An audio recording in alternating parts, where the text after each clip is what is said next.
কারণ হচ্ছে আমাদের কারণেই ভাই ভাইয়ের সাথে সম্পর্ক ছিন্ন, জি জি জি। ভাই ভাইয়ের সাথে যুদ্ধ। আসসালামু আলাইকুম। ওয়ালাইকুম আসসালাম। অসংখ্য ধন্যবাদ ভাইজান আপনাকে, অসংখ্য ধন্যবাদ যে আপনি কথা বলার সুযোগ করে দিলেন। তো ভাইজান, সর্বপ্রথমে জানতে চাচ্ছি আপনি কেমন আছেন? আলহামদুলিল্লাহ, আল্লাহ যেভাবে রাখছে ভালো আছি। আলহামদুলিল্লাহ, যে আল্লাহ পাক আপনাকে ভালো রেখেছে। তো ভাইজান, আপনার নামটা জানতে পারি? আমার নাম মোহাম্মদ রেজওয়ানুল হক। সুন্দর একটি নাম, চমৎকার একটি নাম আপনার ভাইজান। তবে এই কথাটি বলার অপেক্ষা রাখে না যে আপনি সত্যি যে একজন সাহসী মানুষ। সত্যি আপনি যে একজন সাহসী মানুষ, এটা কিন্তু আপনাকে দেখে বোঝা যাচ্ছে।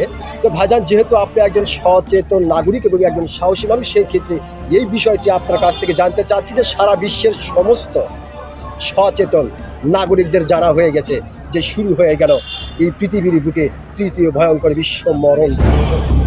তো ভাইজান, এই মরণ যুদ্ধকে অনেকেই বলছে যে এই পৃথিবীর বুকে ছোটোখাটো একটা কিয়ামত ঘটে যাবে এবং মানব সম্পদগুলির চরম থেকে চরম, ভয়ঙ্কর থেকে ভয়ঙ্কর ক্ষতিগ্রস্ত হয়ে পড়ে যাবে।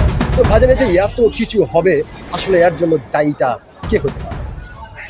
এর জন্য আমরাই দায়ী, পৃথিবীর মানুষই দায়ী। জি জি জি কারণ হচ্ছে আমাদের কারণেই ভাই ভাইয়ের সাথে সম্পর্ক ছিন্ন, জি জি ভাই ভাইয়ের সাথে যুদ্ধ। এই আমরা হচ্ছে মুসলমান, এক মুসলমান দাঁড়ালে আরেক মুসলমান সহযোগিতা করে না, করে না। জি এই হচ্ছে আমাদের ধর্ম। যার কারণে আসলে দায়ীটাই হচ্ছে আমরা। এটাই আমরা, কারণ হচ্ছে আমাদের কারণেই পৃথিবীতে এত কোলাহল, এত মারামারি, সবকিছু। ধন্যবাদ ভাইজান আপনাকে, সত্যি আপনি প্রমাণ করে দিলেন যে আপনি একজন সাহসী মানুষ। আমি আশা করবো আপনার এই সাহসী কথাটি ও গুরুত্বপূর্ণ কথাটি বাংলাদেশের নয়, শুধু সারা বিশ্বের সমস্ত মুসলমানদের হৃদয়ে জায়গা করে দেবে। অসংখ্য ধন্যবাদ আপনাকে।